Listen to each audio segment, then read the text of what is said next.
বলে দয়াময় আমি কার জন্য চাইবো বলো, আমি কার জন্য চাইবো?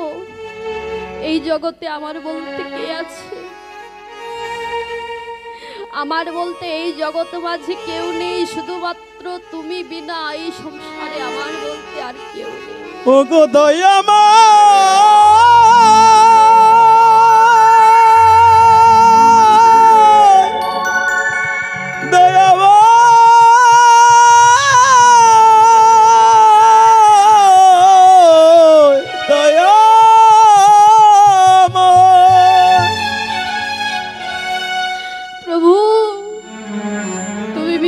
জগৎ সংসারে আবার আর কে আছে বলো? দয়াময় যদি দিতে চাও তাহলে আমি তোমার জন্য চাইবো, আমি তো আমার জন্য চাইবো না।